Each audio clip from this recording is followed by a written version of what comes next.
Chapter 1. Hook. A shocking opening. A single object disrupts an entire equation. Today is October 29th, 2025, 10:47 UTC.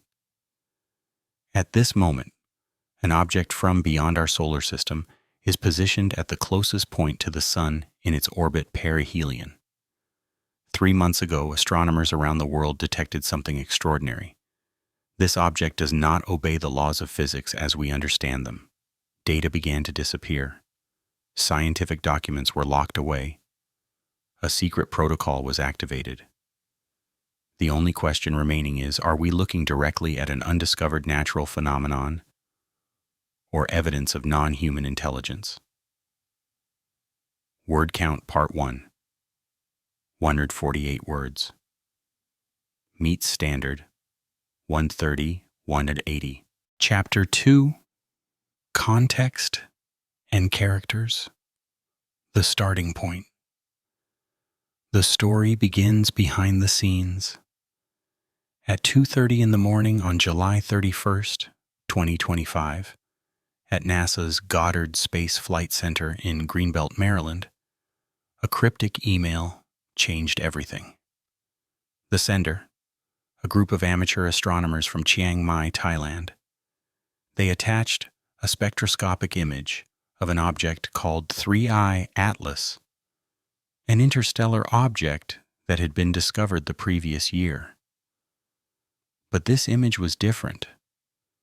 Dr. Sarah Chen, 41 years old, an expert in comet spectroscopy with 17 years of experience, was the first to see it. She had analyzed data from 227 comets throughout her career. What she saw on her computer screen did not match any model in her database. Is this a problem? A line from a message originating in Thailand seemed humble enough, but it triggered a chain of events that the U.S. government could not entirely control. 3 years earlier, 2 other interstellar objects had appeared. Oumuamua in 2017 and Borisov in 2019. Both were anomalous. Oumuamua accelerated without any visible outgassing, a violation of Newton's laws. Borisov had an oddly elongated shape and unpredictable brightness changes. But instead of public discussions, everything was handled in the shadows, in meetings with no official records. At 9:14 UTC the same day, an emergency meeting was convened, IAOTF, the Interagency Anomalous Object Task Force. Participants included representatives from NASA, NSF, Air Force Space Command, and an officially unnamed agency, the Civilian Intelligence Division. The 3I Atlas project suddenly shifted from public science to national security classification. Marcus Webb, a former NSA employee now serving as a liaison officer at JPL, was tasked with ensuring that no sensitive information leaked to the public. He was not a villain, he was simply a man who believed that certain truths were too dangerous to reveal. But now he and Sarah found themselves on opposite sides of a curtain they both knew could not remain closed forever. A memo signed on August 3rd by the Department of Defense stipulated that all raw data from any telescope observing 3I Atlas had to be reported immediately to IAOTF and could not be released publicly without approval. Sarah's laboratory room 247B was a SCIF, a sensitive compartmented information facility, isolated from the internet with physical access controls. No escape route, no choice. But Sarah understood that if the government had begun establishing special task forces to manage scientific data, then something larger was happening, something they feared the public would discover. She decided she needed to find the truth before all evidence was erased. Chapter 3. Facts and evidence. Numbers don't lie, but systems do. The first piece of evidence is something any physicist would call impossible. From July 27th to September 15th, 2025, a span of 50 days, 3I/Atlas displayed a phenomenon never before observed on any celestial body in history, a reverse tail. Standard physics dictates that when a comet approaches the sun, it accelerates due to radiation pressure from the solar wind. Dust particles, typically about 0.5 micrometers in size, roughly the wavelength of visible light, scatter sunlight with extreme efficiency. The sun is not merely a glowing sphere. It is a cosmic wind machine, continuously pushing outward with radiation pressure. These dust particles are always pushed away from the sun. This is not theory. It is observed fact. Every comet, we have ever studied hundreds of them, displays this exact behavior. But 3I Atlas did the opposite. Material was not pushed away into space. It was pulled toward the sun, like watching a waterfall flow backwards, like seeing smoke drift downward instead of rising. It is the kind of thing that makes you wonder if you are reading the data correctly, if there is an image processing error, if your telescope is broken. But it was not broken. 4 independent telescopes, SOHO, Solar Observations, Stereo A, ESO's VLT in Chile, and Subaru in Hawaii, all recorded the same evidence. The probability that random errors occurred simultaneously at 4 different locations on Earth is extremely low. The reverse tail emission had an intensity of 0.31 EARG, or SCM, strong enough to be detected by international telescopes without any simulation. The second phenomenon is even stranger. Over 43 spectroscopic observations from August through October, an isolated nickel wavelength appeared at 657.3 nanometers. Nickel 60 is extraordinarily rare in the periodic composition of interstellar objects. It never appears from natural comets. But here is what is truly peculiar. It appeared precisely every 7.3 days. Not a measurement error. The cycle was absolutely perfect. August 8th, 15, 22, 29, then September 5th, 12, 19, 26, October 3rd, 10. A repeating cycle with 100% precision.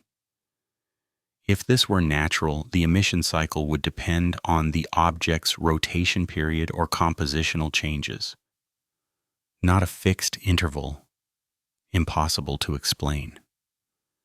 Some agencies suggested this might be radioactive decay or exotic elemental degradation, but these explanations violate the law of mass energy conservation. The transition occurred at 11:17 UTC on September 15th. All anomalous spectroscopic data suddenly stopped. The reverse tail vanished. Nickel emissions ceased entirely. 3I Atlas began operating normally, if you could call its behavior normal. But normal was still not normal. A typical comet at 3I Atlas's position 0.72 AU from the Sun would develop a tail spanning 5 to 15 million kilometers. 3I Atlas had a tail only 0. 4 million kilometer wide, 27 times smaller than standard. But that was only the beginning. The transition was precise, not gradual, like a switch being flipped, not the natural physical process you would expect. The third phenomenon concerns shape. By analyzing the silhouette from images captured by SOHO and Stereo, 3I Atlas appeared to be nearly perfectly spherical. not the elongated ellipsoid typical of comets or asteroids. A spherical object is an engineered structure, not naturally formed. Asteroids and comets form from collisions and welds. They have irregular shapes, never perfect spheres. The only exception would be objects that were manufactured or controlled by force fields. Finally, there is the orbital problem. Comparing the initial predicted orbit to what was actually observed, 3I Atlas deviated 0.0034 AU from prediction, not a measurement error, but a physically measurable deviation. A comet would necessarily change its orbit slightly due to outgassing, but 3I Atlas did not have sufficient mass to explain this deviation unless it was actively controlling its own trajectory. Sarah sat in the darkness of the laboratory, staring at these numbers. Each piece of evidence individually could be explained, but taken together, they formed a picture that could not be dismissed. Word count part 3, 1,418 words. Meet standard, 1,350 s, 1,450. Chapter 4. Primary, hypothesis, and binary test. If not natural, then what? Given the evidence, only 3 real possibilities exist.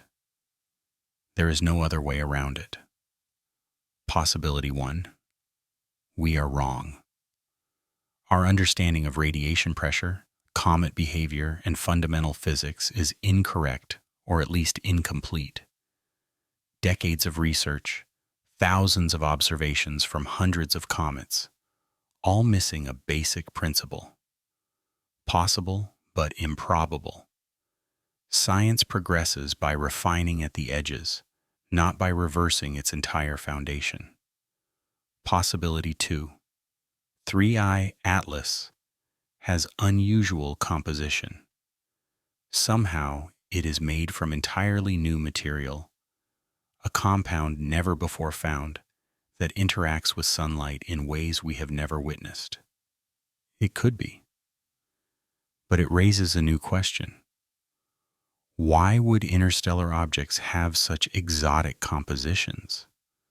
Why are they different from everything we know? And why would a nickel emission cycle repeat with such precision?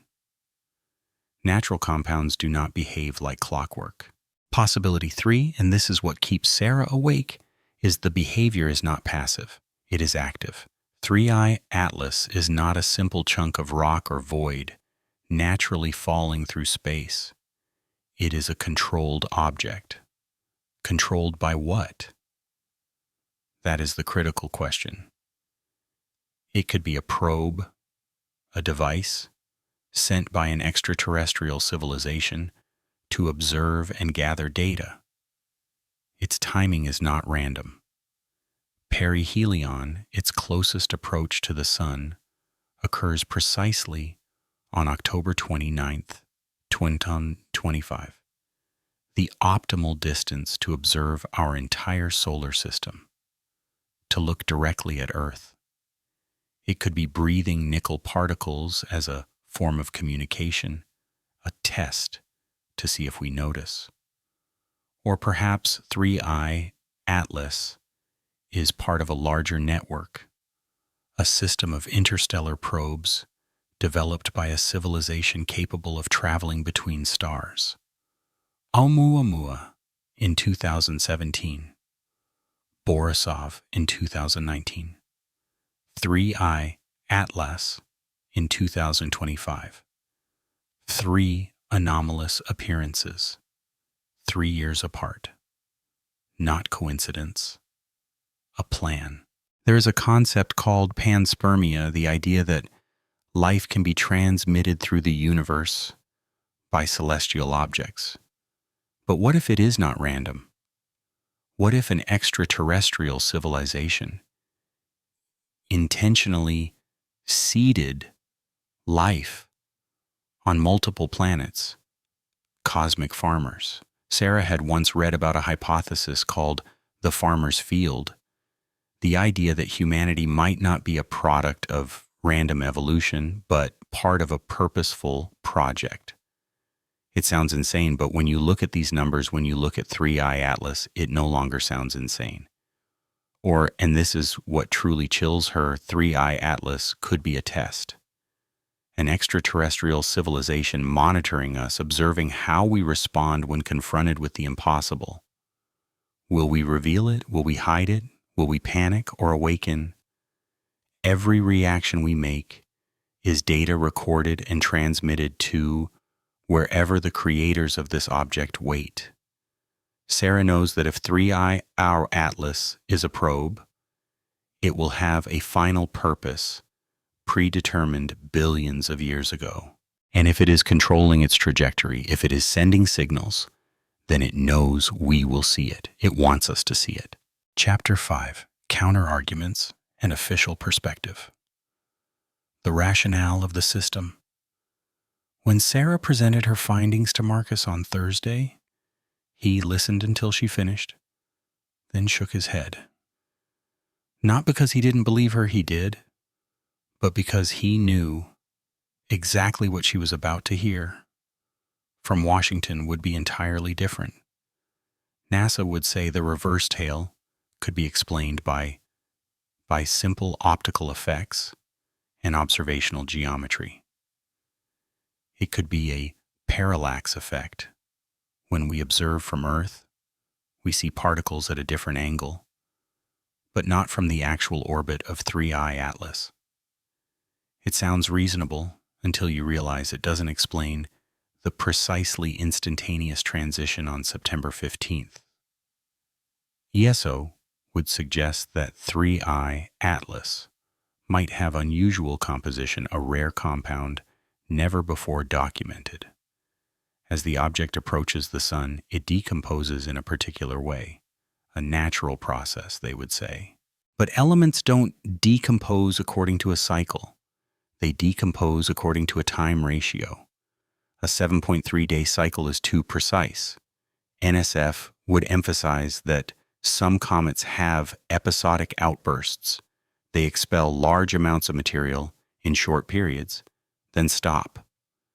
Perhaps this object experienced a series of outburst phases. The transition from reverse tail to normal tail was simply the end of one phase. But if there were outburst phases, why would observations from different telescopes agree precisely on the exact moment?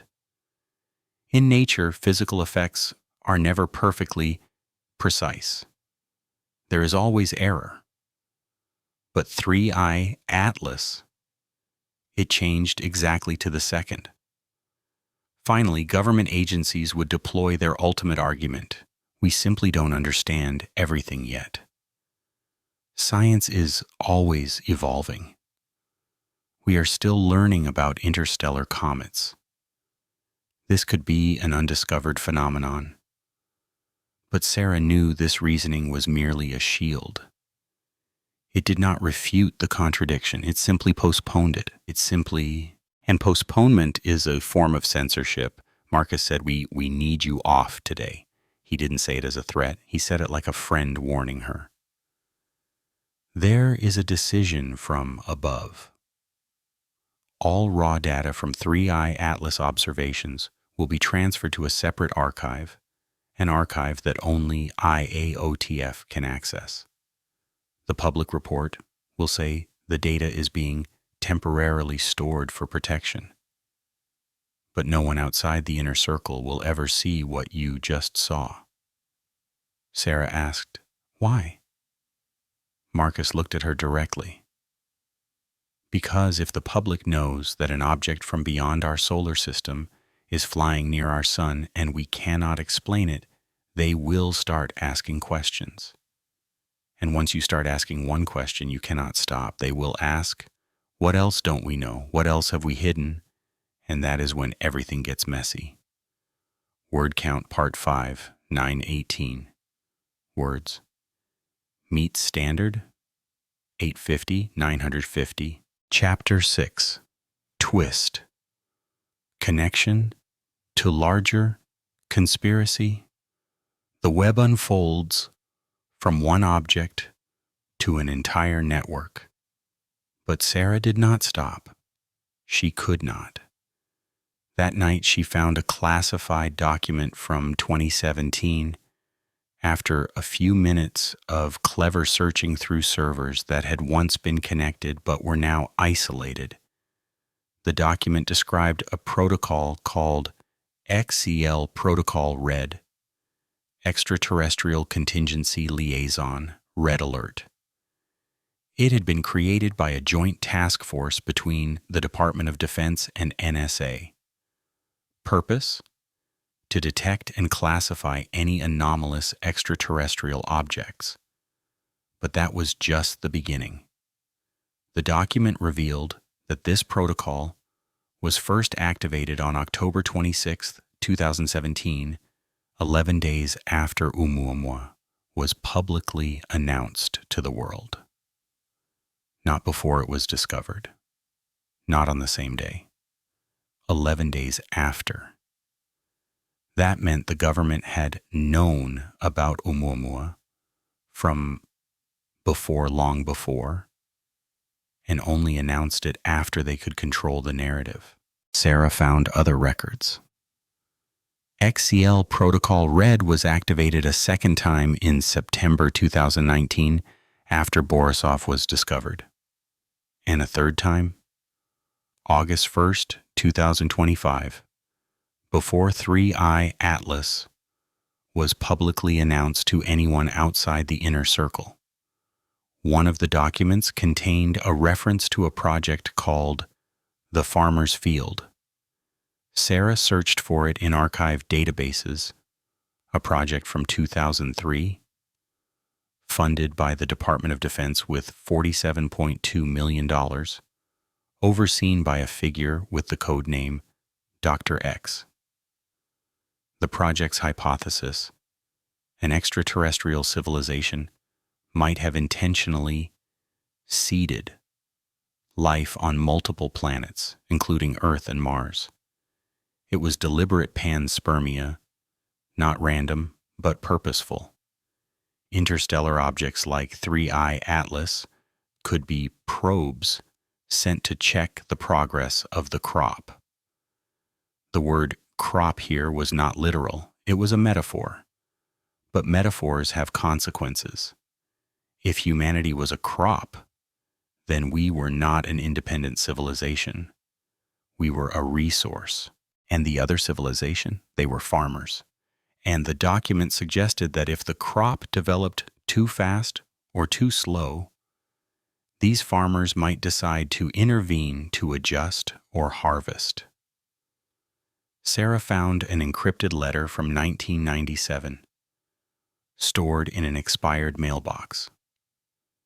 It was addressed to Carl Sagan, the renowned scientist. But Sagan had died in 1996. So why was there a letter addressed to him, written after he had died?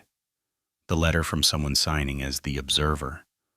What happens in 2025 will be the final transformation of humanity. You will not live to see it, but I want you to know, we are not a mistake. We are scheduled. Sarah sat back, her hands trembling. Scheduled. The word repeated in her mind. All these events, Oumuamua, Borisov, 3I Atlas, were not coincidences. They were scheduled billions of years ago. She found an audio recording from an IAOTF meeting on October 28th. A senior voice said, "We have 3 options. 1. Continue keeping the secret. 2. Release partial truth. 3. Release everything. Who votes for option 3? No voices voted. I will interpret that as no votes for 3. We go with 2 provide a report, but each word will be carefully chosen. The public will know something exists, but they will never know exactly what. Uncertainty is fear, and fear keeps people quiet. Sarah turned off the recording. They had planned it. All of this was planned, not to save us, but to control us. Chapter 7. Countdown and Open Ending. The final 72 hours before everything changes. The time is now October 29th, 2025, 10:47 UTC. Perihelion, 3I Atlas, is at its closest position to the Sun, 0.48 AU, even nearer than Mercury. This is the optimal distance for observation, for communication, for any purpose that an anomalous probe might have. Sarah stands facing a choice. She could remain silent, let the government handle it, let the data be locked away for 50 years. Or she could speak. She records a video message only 47 seconds long. She explains about the reverse tail. She talks about the nickel emissions. She discusses the spherical shape, the controlled trajectory, the precise cycles. She speaks of Oumuamua and Borisov. She mentions the farmer's field and XCL Protocol Red. She tells humanity that we have the right to know we are not alone and that we never were alone. She does not say that 3I Atlas is a probe. She does not say we were seeded by an extraterrestrial civilization. She simply presents the facts. She lets the viewers draw their own conclusions. She uploads it to an unmonitored server, a peer-to-peer file-sharing network. Within 30 minutes, it has spread across the entire internet, millions of views, millions of shares. The U.S. government releases a statement within 2 hours. A fraudulent recording containing classified information has been illegally released. We are investigating. But it is too late. The genie has escaped the bottle. The public knows. Marcus finds Sarah in the laboratory on the evening of October 29th. He says nothing. He simply shakes his head. He knows. She knows he knows. She will be arrested possibly today, but before he leaves, he tells her one thing. This will not change anything. We will deny it. We will call it a forgery. We will say you are mentally ill. And in 6 months, everyone will have forgotten. Sarah replies, perhaps, but not everyone. Some will continue to ask questions. And when you start asking one question, you cannot stop. After perihelion, the blackout begins. All public data about 3I Atlas is locked or classified. The government releases a long report, 247 pages with every word carefully chosen. It states that 3I Atlas is anomalous but natural, requires more data, and shows no evidence of artificial intelligence. The language is cautious. It refutes nothing. It simply avoids affirming anything. The public begins to fracture. Half believes the government agencies. The other half does not. Conspiracy websites proliferate. Independent scientists begin demanding access to the data. Other nations, China, Russia, India, begin releasing their own observations. The entire narrative can no longer be controlled. Avi Loeb, the astronomer Sarah had once heard mentioned, publishes a paper in Nature titled "The Anomalies Persist: What 3I Atlas Reveals About the Limits of Our Understanding." He does not say it is a probe. He simply says it deserves serious study. with the openness of someone who questions, not the secrecy of someone who hides. Sarah is called before a special prosecutor 1 week later. They offer her 10 years in prison, violation of the Espionage Act protecting national defense information. But public opinion is too large. They cannot imprison her without becoming the villains in her story. So they make a deal. She takes responsibility for improperly releasing classified data, but faces no prison time. Instead, she will distance herself from the illegal claims, a way of saying she will admit she was wrong. She refuses. She says, "I will not lie. What I saw is real. It may be natural, it may be, but it is real. And people have the right to know the truth." That when she leaves the federal building, hundreds of people are waiting for her outside. They hold signs. The truth matters. They know. We demand answers. Not everyone, but enough. Enough to force the government to reconsider its strategy. 3 years pass. No other interstellar object is detected, or at least, if one is, the world never hears about it. But those 3 years are also 3 years of a quiet uprising. A younger generation begins questioning what else the government might be hiding. The scientific community becomes freer, less censored. Other nations publish their own data about 3I Atlas, refusing to share it with the United States. Keeping the secret becomes increasingly difficult. Then, in April 2028, another audio recording is leaked from a secret IAOTF meeting. A voice says, "We made a mistake. We should have disclosed everything. At least it would have been the truth." Asked, "Then why didn't we disclose it?" The response, "Because now it is too late. The public does not trust us. They trust Chen. And perhaps they are right. Perhaps we do not deserve their trust." Sarah is teaching at MIT now, a position that exists because of all the attention she received.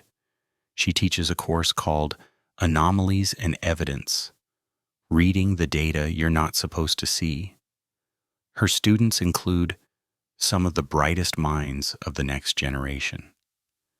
She teaches them not to accept what they are told, but to question it, to look at data, and demand the truth.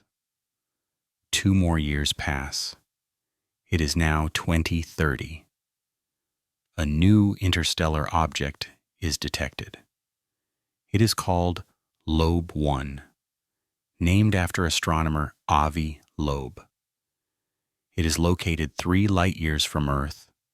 Moving toward us, it will take 300,000 years to arrive. But arrive it will. And this time we will be ready.